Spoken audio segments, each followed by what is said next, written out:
gbogbo ibi tí ẹ ti wò wá káàkiri orílẹ̀-èdè àgbáyé ẹ káàbọ̀ sórí àkọ́tún ètò ìrírí lágbà lórí ìkànnì tẹlifíṣàn ayélujára tá a mọ̀ sí SMY TV bí ẹ ṣe ń wò wá ní SMY TV ní YouTube yìí bẹ́ẹ̀ náà ni ẹ̀ ń gbọ́ wá lórí ìkànnì ayélujára rédíò tá a mọ̀ sí Yours Radio lórí ètò ìrírí lágbà yìí ni a ti ń gbàlejò àwọn àgbààgbà torí pé ó yẹ kí a máa gbọ́rọ̀ sáwọn àgbà lẹ́nu ó yẹ ká máa bù mu nínú omi ọgbọ́n ìrírí àwọn àgbà kí àwa ọ̀dọ́ kí àwọn ọmọ wa tó ń bọ̀ lẹ́yìn ìwà ọ̀la kí wọ́n lè mọ̀rú ìgbé ayé tó yẹ kí wọ́n gbé gan. Ṣẹ́gun Mákindé lórúkọ tèmi. A tún ti ní àlejò lónìí àgbà ni wọ́n o tá a bá ń sọ̀rọ̀ nípa àgbà a lè sọ wípé àgbà ni wọ́n nídìí ẹ̀sìn Islam a lè sọ pé àgbà ni wọ́n nídìí iṣẹ́ oníròyìn a lè sọ pé àgbà ni wọ́n gẹ́gẹ́ bí ọmọọba àgbà bẹ́ẹ̀ ni high prince ni wọ́n nílẹ̀ Ìwó àgbà ni wọ́n lẹ́nu iṣẹ́ eré ìdárayá gbogbo tí ń délé ìdárayá pátápátá jùlọ èyí tó ní í ṣe pẹ̀lú bọ́ọ̀lù aláfẹsẹ̀gbá àgbà ni wọ́n nínú ká pẹ̀tù sáwọ̀ àgbà ni wọ́n nínú ká wòsàkun ọ̀rọ̀ àgbà tún ni wọ́n nínú ká kọ òyìnbó ká tún kọ Yorùbá tó múná dóko àwọn eléyìí ń pe kíní kan ní diction choice of words ní jẹ́bẹ̀ àgbàánu ọ̀rọ̀ kan òwe kan ní àlejò wa àwọn náà ni ọmọọba àgbà high prince Abímbọ́lá Dáúdà Oyèfẹ́mi ẹ káàbọ̀ sórí ètò ìrírí lágbà. ẹ ṣeun ẹ kú ilé o ẹ kú ìjókòó a gbé káàbọ̀ sórí àkọ́tún ètò ní ètò wa ìrírí lágbà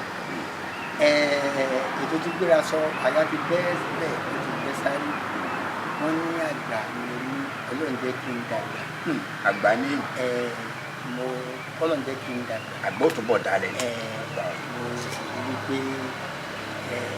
àpèjúwe yẹn bóyá fẹ́ pọ̀ ṣùgbọ́n síbẹ̀síbẹ̀ ọmọ ẹgbẹ́ bá ń jẹ̀sà pa àárọ̀ rẹ̀ ní sọ. ẹ̀kọ́ àgbà bàbá lè sọ wípé àpèjúwe yẹn fẹ́ pọ̀ Yorùbá bọ̀ wọ́n ní àríṣe la ríkàríkà ní bàbá rẹ̀ gùn tá a bá ń sọ̀rọ̀ nípa àwọn àgbààgbà tó jẹ́ pé nígbà tí wọ́n wà lẹ́nu iṣẹ́ ìjọba wọ́n rí tàwọn ọmọdé tí wọ́n ń ṣẹ̀ṣẹ̀ ń bọ̀ nígbà yẹn rò ọ̀kan nínú wọn ni ọmọọba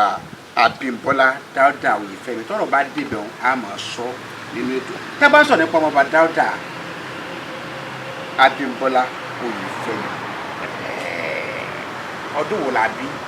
ìlú wo agboolé wo. wọ́n bí mi ní agboolé Dáúdù Abímbọ́lá nílùú Ìwó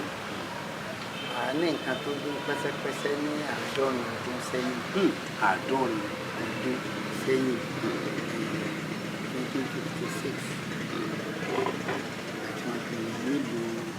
Ìwó kù. sídìílé wo. sídìílé ọmọọba Dáúdù Abímbọ́lá àwọn àti màmá wa. sí bẹ́ẹ̀ ni ọmọ wa ìmọ̀ mi sì jẹ́ ọmọ ilé baálé ní Gídìgbò nílùú Ìwó. ilé Dáúdù Abímbọ́lá tí mo dárúkọ ìsàlẹ̀ ọba ló wà nílùú Ìwó sì jẹ́ kan nínú àwọn ìwé pàtàkì nínú ìdílé ìjọba pàápàá jùlọ nínú ìdílé Mákindé àárín ibẹ̀ níbi. ìran ìdílé Ògún Mákindé. bàbá ẹja máa wo àti máa bọ̀ yín bó o ní ọ̀rọ̀ gbàràkòrò ẹ̀ lè sọ o ìgbà àrìnsẹ̀ ẹ̀ lè sọ ṣùgbọ́n yóò níbi tí ẹ ti bẹ̀rẹ̀ sí rántí pé bí ìgbà kékeré mi ṣe rírè. èmi ò mọ ibi tí a fẹ́ tẹ́ fẹ́ ká ti mú torí pé ọ̀rọ̀ pọ̀ nínú ìlú kọ́bọ̀ ṣùgbọ́n tọ̀ ìta bá lè kà ń bẹ̀ á kà ibi tí àkàgbọ̀n kan wá sí jẹ̀kọ́ bí ìyẹ́ ọ̀wẹ́ mo bẹ̀rẹ̀ ìwé mi ní aba Odùọ̀ aba Odùọ̀ níbo ni ní òkè ọba àbáyá mi nìyẹn ẹ̀gbọ́n akọ olójú àbá ojú ojúwọ̀ náà tó Ìparujẹ́ wáyé. bẹ́ẹ̀ ni wọ́n lè pa ní àbáálé lókè ọ̀tà mo wà ń bẹ̀ ní Belenja títí di 1964 nígbà tí ìyá mi jáde láyé tàbí wá padà wá sí ìwé ìyẹn mú mi kúrò ní district council school Dáúdù nígbà yẹn náà ìgbà mo já padà sílé tó ti padà sí wò ìgbà yẹn ayé lójú ìlú tòrò àsìkò jẹ́ máa fi ṣe òkú nígbà yẹn wọ́n lè fi bí oṣù kan tí wọ́n ṣe òkú polówó tí wọ́n pẹ́ lẹ́ẹ̀kan ní kéṣe ìgbàgbọ́jẹ́ ni pé polówó ọdún mẹ́ta òkú òtòṣoṣù mẹ́fà òkú ọlọ́mọ àṣeyìntì tó ṣe wọ́n bá ṣe tán wọ́n jù láàárọ̀ wọ́n lè gbé olórí wọ́n lọ pa ní bọ́tọ̀ wọ́n tún kí ìyá tó ti gbéṣẹ́ nígbà náà bí eré bí àwàdà ó ṣe di pé ilé ìwé dúró nìyẹn bọ́tọ̀ wá 1968 tí máa wòye pé tọkọ̀ bá ń kọjá àmọ́ kan máa ka ti ń bẹ lára rẹ̀ èmi ò lè ka bí ìwọ́lẹ̀ ní sí olúwa bí ẹni ìlú ní sí olúwa má fi sókè olúwa no king as God. ìdàbí ọlọ́run sí. wọn láwọn ti ń ka ti ń bẹ lára mọ́tò yìí bóun ni wọ́n ṣe ní àǹfààní eléyìí ní ọ̀lọ́ iléèwé ni bá lọ bá àwọn òbí mi pàápàá jùlọ ìyá mi ní mo fẹ́ padà sí iléèwé wọ́n ní padà sí iléèwé mo ní wọ́n ní máa lọ dí school láì tó ìsọ̀rọ̀ yára mi fún bẹ́ẹ̀ mo bá débẹ̀ níjọ́ náà lọ́rùn àmọ́ wa ọdún àwọn olùkọ́ mi ẹni tó kù láyé náà ni Alájà Kíkẹ́lọmọ Adébáyọ̀. Alájà Kíkẹ́lọmọ Adébáyọ̀. bẹ́ẹ̀ ni ilé mọ̀tí ọwá ọ̀pọ̀lọpọ̀ wọn gbìyànjú ní látàǹsà wọn ní animal primary 4 primary 4 bó lórí kó léwu ti pẹ́ mi ọmọ nǹkan tó ń ta sukùl wọn wà ní ẹjẹ́ kí n lọ primary 1 báwọn wọ́n dàgbà ju primary 1 lọ níjọ́ náà lọ́wọ́ bàbá wa tí wọ́n jọ lẹ́yìn ọ̀rẹ́ ọba Ọlátúbọ̀sún Tádéṣe àwọn níwà ní primary 2 níjọ́ náà lọ́wọ́ wọ́n wà ní primary 1 ìgbàgbé tíjà bàbá ní kí n máa bọ̀ ní kíláàsì òun ìyẹn Mrs. Adébáyọ̀ Kíkẹ́lọmọ máa bọ̀ primary 2 ọdún tí mo wọ skul yẹn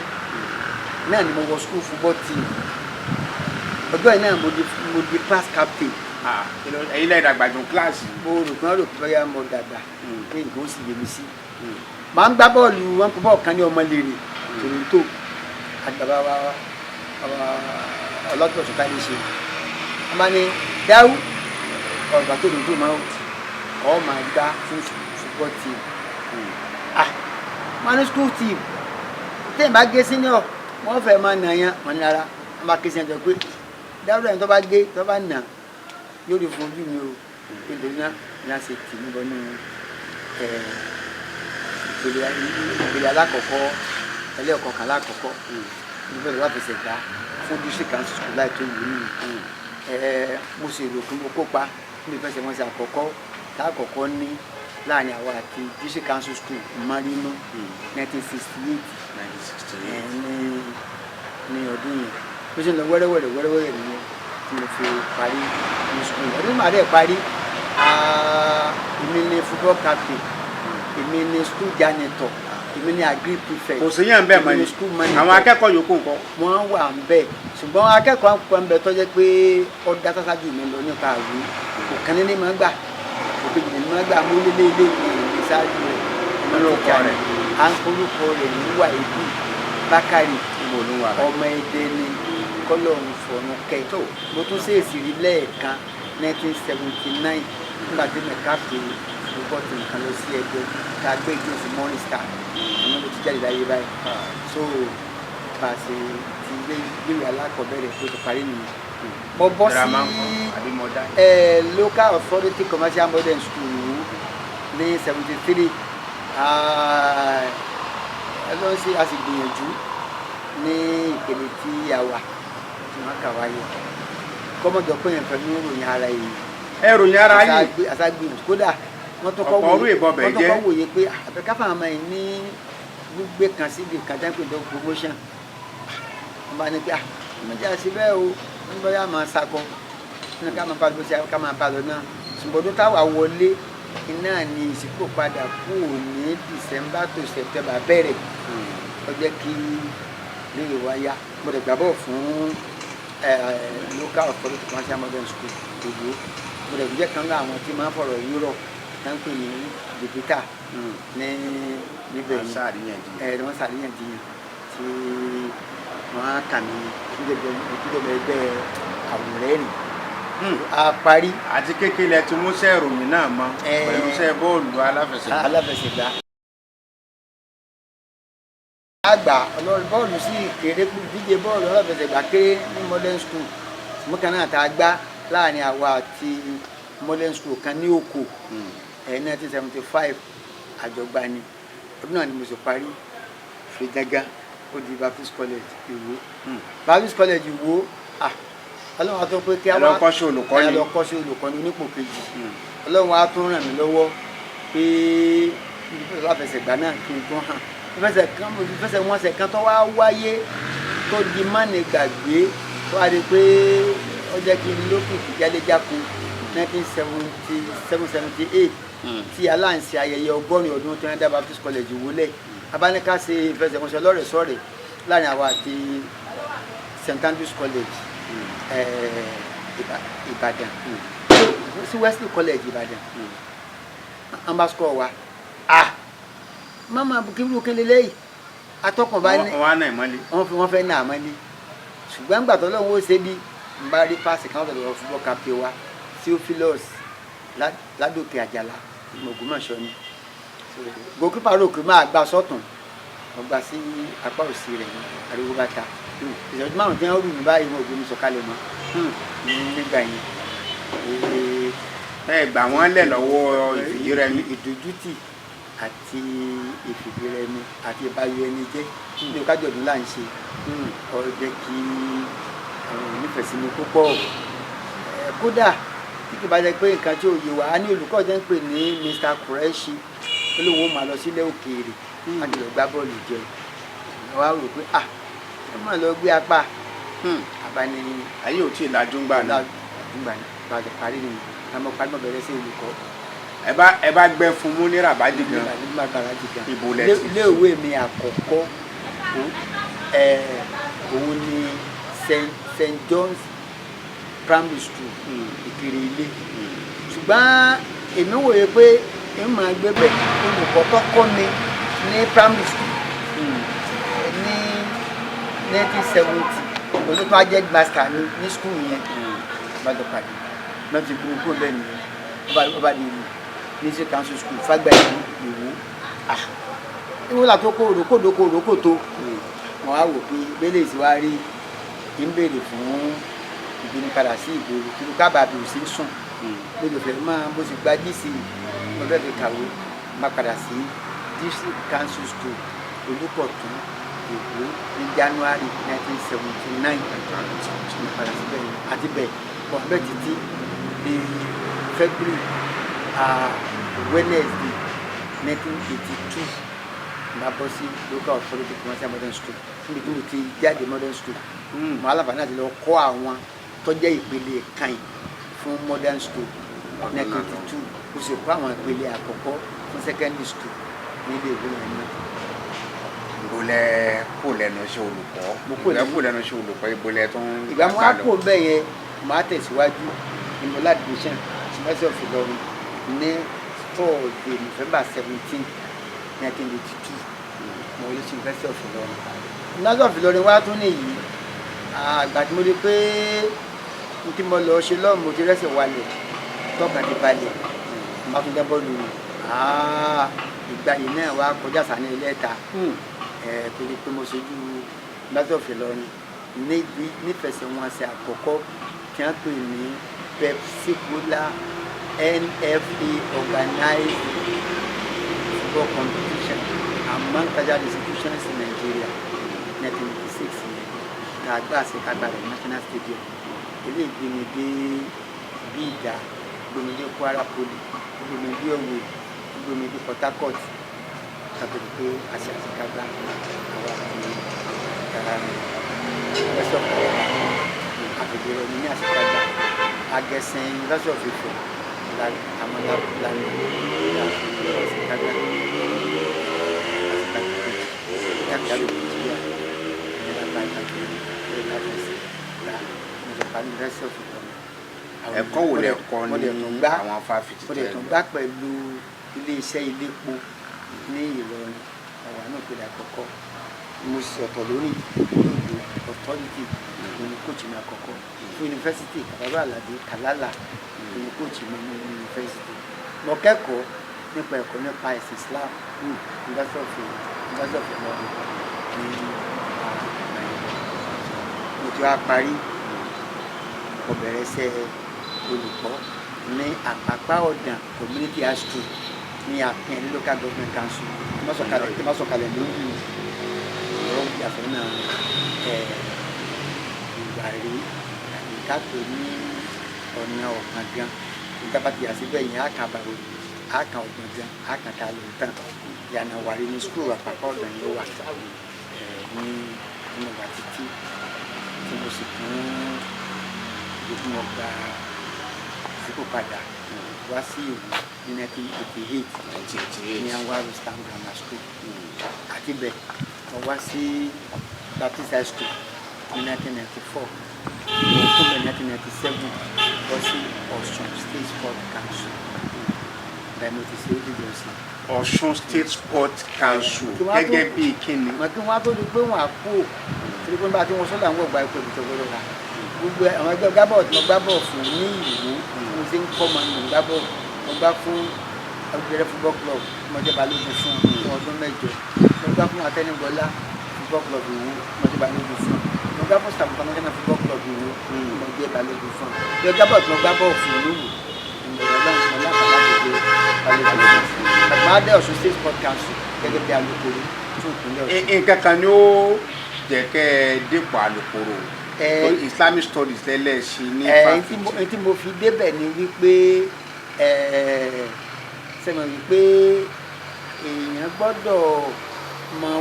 mọ wákùnrin rẹ̀ lẹ́nu ẹ̀kọ́ mo tún lọ kẹ́kọ̀ọ́ nípa ètò ìbánisọ̀rọ̀ ìyẹn ló jẹ́ kí n gba lẹ́yìn kí n lọ sí the Polytechnic Ìbàdàn tí wọ́n ti ń ṣe ìdánilẹ́kọ̀ọ́ tí wọ́n ń pè ní postgraduate diploma in mass communication. ọdún wo nù. ní 1995 1995 yẹn kalẹ̀. mo sọ wá ń bọ́ sí sport ìyẹn ni wọ́n á wù mí lára mo tó nífẹ̀ẹ́ sí ìdárayá ìyá bí alukoro for Ọ̀ṣun Sport Council kẹsẹ́ nípa padà sí University of Ibadan fún ìgbìyànjú ẹlẹ́ẹ̀kejì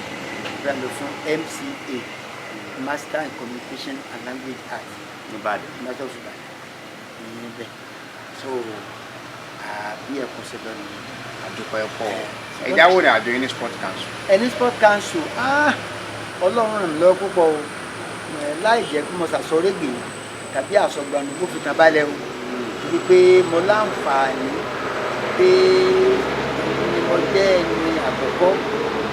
tí ó jẹ́ akẹ́kọ̀ọ́ gboyè ní fáfitì tí ó jẹ́ alukoro. ẹlẹ́ẹ̀kejì èmi mo tún ṣe àwárí àwọn onígbọ̀wọ́ fún àwọn ìdíje ní eré ìdárayá bíi ayò ọlọ́pọ́n tí alága àgbà náà ṣe ọ̀nàrẹ́bù Rasaki Salawu Àjàdí Asálì wà wọ́n sì díje ayò ọlọ́pọ́n. mo tún ṣe àwárí onígbọ̀wọ́ nínú ìdíje basketball àti olóògbé bàbá wa Lásìsì wọ́n máa jẹ́ alága ní Òṣogbo local government council ni mo tún ṣe onígbọ̀wọ́ ń báyìí. bákan náà mo tún ṣe àwárí ẹni tó ṣe onígbọ̀wọ́ irúfẹ́ ìdíje bẹ́ẹ̀ àkọ́kọ́ nípínlẹ̀ Ọ̀ṣun tá a mọ̀ sí professional wrestling tournament bàbá wa olóògbé Sunday Adobi tí wọ́n jẹ́ alága Ẹgbẹ́dọ̀rẹ́ local government council nígbà náà àwọn ni wọ́n ṣe onígbọ̀wọ́ ìdíje ní ilẹ̀ 2000 ìyá ṣe ó dẹ̀ tún ṣe àwárí onígbọ̀wọ́ fún challenge cup tá a mọ̀ sí federation cup ní nísìn paríparí ẹ̀ mo tún ṣe àwárí onígbọ̀wọ́ fún ìfẹsẹ̀wọnsẹ̀ kó tó dibẹ̀ yẹn tí mo ti fò fún àwọn secondary schools tí ń bẹ ní Ìwó Olúluwa àtayédire ní coordinator fún àkọ́kọ́ irúfẹ́ òde ọba mo rẹ̀ tún ṣe àwárí onígbọ̀wọ́ fún Ọ̀ṣun State Super League 1997 kí n tún ti àkọ́kọ́ irú rẹ̀ àwọn tó ń pè kí n lè ṣe àṣeyọrí níbẹ̀ ònìyẹn ó sì tún ṣe ibi tó kó àwọn akọ̀ròyìn ìdárayá lọ sí National Sport Festival ní Imo 98 Edo 2002 Ogun 2006 Rifa 20 ọdún yẹn sábàmì àti Kada 2009 ní Kaduna lórí pé mo fẹ̀yìntì mo gẹ́gẹ́ bí ẹni tó jẹ́ alukoro. ọdún wo lẹ́sẹ̀ mo fẹ̀yìntì ní Ọ̀ṣun State Sport Council ní May 31st 2012. May 31st 2012. ọdún mẹ́tàlá sẹ́yìn àdúpẹ́ lọ́wọ́ Ọlọ́run. ìdí iṣẹ́ ìròyìn lèmi ti mọ̀ yín lọ́dún 2003 nítorí pé nígbà tí mo lọ kẹ́kọ̀ọ́ gẹ́gẹ́ bí CWES nígbà mo parí ND1 àdúpẹ́ Ọlọ́run sì sí Ọlọ́run fi sábàbí oore fún mi torí ẹ̀kú mọ̀ pàápàdé mọ́ láyé léńjẹ ọmọ akẹ́kọ̀ọ́ ni mí nígbà náà tá a bá pọn mi lókè baálẹ̀ tá a fẹ́ gbé dé sàlẹ̀ Ọ̀ṣun níwò pé irú àwọn ọmọ wo ni kẹ́tọ̀ bá gbomi bàbá tẹ́ ẹ bá níṣẹ́ ìròyìn ìjọ náà tẹ́ ẹ bá kọ Yorùbá tó fà mí lórí ẹ má pé amaróòmù ní amarọ̀ èmi ò Gídígbò ni ò kì í ṣe Gídígbò bẹ́ẹ̀ ìkàkà ní ògùn ìkẹsẹ̀. nígbà bí ń ṣe bẹ́ẹ̀ ni wípé nǹkan mọ̀ ti ṣe èdè Yorùbá o mẹ́wàá ṣe wá torí pé láti bí ìwọṣọ oúnjẹ nìkan lọ́fẹ̀ẹ́ kù fún wa díẹ̀ ni o ẹlòmíì ọmọ tí wọ́n pè lábúlà ẹlòmíì ọmọ ọbẹ̀ ògìrì ẹlòmíì ọmọ ìkẹ̀kẹ́ nínú àwọn oúnjẹ wa sì ni wọ́n kó tó wá kan ìwọṣọ aṣọ tí wọ́n ń wọ̀ ní ìsìn àwọn aṣọ tí ò lábẹ́ aṣọ yánbéyánbé bí aṣọ ayán báyìí ni bàbá jẹ́ ń wọ̀ gbogbo nǹkan yẹn ní àwọn agbádá náà gan-an ọ̀pọ̀lọpọ̀ ọ̀gbọ́n ní sapara àtàgbádá tó bí wọ́n fi ń ṣèyẹn ni wípé èdè wa òun náà ní irinṣẹ́ àti ọkọ̀ tá a lè máa fi dùbọ̀ àṣà wa a sì rí i pé tí a bá kọ́ tá a bá yan wọ́n bàjẹ́ ó sì yẹ kí yàtọ̀ wà láàrin àwa tí a jọ mọ elédè sí àwọn àrè àti àtọ̀húnrìnwá tó jẹ́ pé tí a bá kọ́ a fẹ́ kọjá wípé òòṣà wọ́n má máa pè ní òòṣà tí a bá kọ Gídígbò mídòrò á fàmì sí kọ́mọ̀dé Gídígbò mímídò ìkọ́lẹ̀ rẹ̀ bákan náà ni ṣùgbọ́n mi yẹn yóò mú ìyàtọ̀ wà ń bẹ̀ ẹ̀yẹn wo ìsàlẹ̀ ọba ẹ̀yẹn wo ní Ìkìrun a ní òkè Afọ̀ ní Òwú a ní òkè Afọ̀ tẹ̀mọ̀ pé Afọ̀ Remi òkè Afọ̀ dòdò Remi òkè Afọ̀ tẹ̀mọ̀ pé Afọ̀ dòdò Remi dò méjìlá kan áhà rẹ̀ ó jẹ́ pé àkọ́tọ́ ni ó fi nítumọ̀ lórí àwọn tí bá ń. mẹ́nu bọ̀rọ̀ ìyàwó mẹ́nu bọ̀rọ̀ ọmọ níyàwó ni àbọ̀lọ́wọ̀ sọmọ. nítorí pé béèrè yín ò fi bẹ́ẹ̀ lọ bẹ̀ tààràtà òun ni adúpẹ́ lọ́dọ̀ Ọlọ́run wípé mo rí ẹni bí ọkàn mi Olórí Abíọ́dún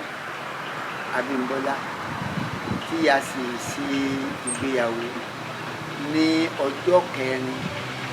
oṣù kọkànlá ọjọ́ kọkànlá oṣù kẹrin 1992 tọ́lọ́ ń sì fún wa ní ọmọ wa àkọ́kọ́ ní oṣù karùn-ún ní 92 yẹn náà mo fẹ́yàwó lórí abọ́kùnrin àsìkò ẹbí sọ ẹtún bí wà lẹ àdúpẹ́ ẹ jọ ọmọ pẹpẹpẹ o ẹjá wo ẹ ti fẹ̀yìntì ó ti lọ bí ọdún mẹ́ẹ̀ẹ́dógún nígbà bẹ́ẹ̀ bó o ló ní tá a bá wo tójú àwọn àwòsàn fẹ̀yìntì wọn nílẹ̀ wa Nàìjíríà ẹjá wo ẹjá wo tọ́jú àwọn ọmọ ńgbà tí yẹn wà lẹ́nu iṣẹ́. bẹ́ẹ̀ ni àdúpẹ́ wípé àwòkọ́ àrídù oògùn bàjẹ́ Ọlọ́run bá ní tó kò fi dà wá láàmú tí kì í bá ṣe ti àìlera ráńpẹ́ tí ó wọlé èyí sì wáyé kété ẹ̀ ọmọ bá wọn lágbàdo òjò kì í ṣe ọmọ ní ìbàjẹ́ òǹkàlùkù àbètì ẹ̀ lára ẹni tó dé bẹ́ẹ̀nì kọ̀ọ̀kan ọ̀tọ̀ọ̀tọ̀ ni tẹ́ni tó dé la rí àtìmọ́ tẹ́ni tí ń bọ̀ tẹ́ni tó dé wọn lọ́rọ̀ ẹni ọ̀rọ̀ kan nìkan máa yọ. Bàbá kan ní fọ́ọ̀nù wọn pé bàbá de kú bàbá ní bàbá yìí tí dẹ́tẹ̀ fi ń dẹ́ de kú ó lóun ní ajẹ́sínú de kú ọ̀ràn dìbẹ́ nìkan máa yọ bó tilẹ̀ wò kéèyàn ọgbọ́n tó ti ọba kàlù. so ìfẹ̀yìntì rọrùn nítorí pé nígbà náà ayé lójú ìtòrò mo ṣe ń fẹ̀yìntì ní oṣù karùn-ún bẹ́ẹ̀ ni wọ́n sì forúkọ ní sọ fún àbúrò fẹ̀yìntì ní oṣù kẹfà. adúpẹ́ kí ẹ má fowó ọ̀dà bíi ti àwọn ti sí. kí ẹ má fi gbàgbọ́ lọ́wọ́ mọ́lẹ̀. àwọn kan tí ó jẹ́ wá gbọ́wọ́ lé wa táwọn ṣe màdámàdá táwọn pè ní contribute pension ìpele nùgbò tó kan èmi. adúpẹ́ lọ́wọ́ lọ ẹ̀yin ò sí lára àwọn tó lè mọ ara wọn. rárá téèyàn bá ti jẹ́ wípé ó tẹ̀lé gbèsè ayé fẹ̀yìntì tí ó jẹ́ kí yàtọ̀ wà láàrin gbèsè ayé ẹni tó fẹ̀yìntì àti lẹ́nu iṣẹ́ sàn ní ọ̀rọ̀ ẹnu wípé àfikún kò gbówó oṣù mọ́ ìnáwó sì ń pọ̀ sí lórí àwọn ọmọ tuntun fásitì tá a jáde bí mo fẹ̀yìntì ọmọ kan náà tó ti parí ẹ̀kọ́ rẹ̀ ṣùgbọ́n tó Ọlọ́run bá ní tó ó sì ṣe ní ìrọ̀rùn lẹ́nu kọ̀ọ̀kan tó parí ètò ẹ̀kọ́ rẹ̀. Àbá àdúpẹ́ pọ̀ gbogbo òrírí yìí pàápàá jùlọ nípa eré ìdárayá tó ga jùlọ ní bọ́ọ̀lù aláfẹ́. bọ́ọ̀lù jẹunjẹun tá a máa gbá kiri nígbà yẹn torí pé captain ní Baptist College Ìwó ń dárúkọ lẹ́ẹ̀kan Theophilus Àjàlá Ládòkè Ògbómọ̀ṣọ́ ní ti ń ṣiṣẹ́ mọ́tòrò àforíjì ìlú Ègbòrò ti ń ṣiṣẹ́ olùkọ́ni ọmọ Ògbómọ̀ṣọ́ ni wọ́n ló wá pè mí kí n wá fún ìfẹsẹ̀wọnsẹ̀ kan láàrin Ògìyàn àti Àgbòjì ní Èjìgbò wọ́n á gbá bọ́ọ̀ tán ìrọ́kọ̀ wò mọ́. torí pé àwọn yẹn ti sọ wípé ọmọ òwò kan bẹ́ẹ̀ ọmọ òwò kan bẹ́ẹ̀ káwọn ó sì fi lè ṣe wọn kébì náà ni èmi sì ti rú papọ̀ bẹ́ẹ̀yàn bá lóògùn yóò ní fura. ìfurasí lóògùn àgbà. Ọlọ́run sáà ràn mí lọ́wọ́ ìfarapa. gbá bọ́ọ̀ wá tán ìfẹ́ wọn mọ̀ lé pé mo rìnrìn àjò lọ gbá bọ́ọ̀lù òdìgbò torí pé àbíkan sọ fún mi pé kí n sinmi fún bọ́ọ̀lù yìí mo yọ lẹ́yìn mo tún á yọ padà ló yẹ kí n jẹ́ pé ọkọ̀ tí mo lọ sí Èkó onímọ̀ wọ̀ wọ́n sì láwọn gbé èrò ojú ọ̀nà lásán owó ọkọ̀ Èkó mo san léwò mo lè bá gbé mi má tètè dé. ìbéèrè tẹ́ bèrè pa wípé ṣé mo lákọọ́lẹ̀ ọlọ́yọ̀dá fún mi pé mo kọ ìwé kan tá a pe àkọlé ẹ̀ ní Ìwó land Big Rock of Sport Legends ilẹ̀ Ìwó tó jẹ́ orísun àwọn akọni lágbo eré ìdárayá mo ṣàgbéyẹ̀wò àwọn eré ìdárayá ní Ìwó Olúwa àti Ayédèrè tó bá jẹ́ pé náà ṣe pàtàkì nínú àwọn tí mo tún ní pé nígbà mo tún wà lọ́dọ̀ náà mo jẹ́ akápò fún Ansarudeen Youth nípínlẹ̀ Ọ̀ṣun ní àárín 1993-94 sí 95 mo sì jẹ́ akọ̀wé fún Ìjọba Club of Nigeria bí ọ̀rẹ́ yìí mo jẹ́ ààrẹ fẹ́gbẹ́ náà lọ́wọ́lọ́wọ́ ń sìn mo jẹ́ alukoro fún Ìwó Progressive Group ẹ ṣọ bàbá ìmọ̀ràn wo lẹ ní fáwọn pàápàá jùlọ àwọn òbí. àwọn tó ń gbọ́dọ̀ tó ń ṣe é lè fẹ̀yìntì náà ni pé ìgbóhùnsáfẹ́fẹ́ títọ́pọ̀ àwọn ètò lórí eré ìdárayá àti lórí ẹ̀sìn Islam. mo ní fún àwọn ọ̀dọ́ ni wípé kí wọ́n ó ní àfojúsùn, kí wọ́n ó ní ìpinnu, kí wọ́n ó ní ìfaradà. Ìyẹn ni ó ràn wọ́n lọ́wọ́ púpọ̀. adúpẹ́ pọ̀ ọmọọba Abímbọ́lá Dáúdà Oyèfẹ́mi ẹ̀sùn ṣùn bí ojú ọ̀nà ẹ̀sùn tí ẹ dá wa náà lórí ètò yìí. adúpẹ́ náà gbọ́n àtàjọsí tó tò ní John Adéluka Adóṣeni tílẹ̀ tó yìí lẹ́sẹ̀ Adóṣeni àti Akíntayọ̀ Àlàbí tó fi mọ́ David Ayọ̀wálé. Ṣẹ́gun Mákindé lórúkọ mi. Ẹ máa kàn sí kàn ní SMY TV, ẹ máa subscribe ní bàbá wa wọ́n yẹn fọ́nrán yìí ká. Ìrírí lágbà àgbà náà ló nìyí.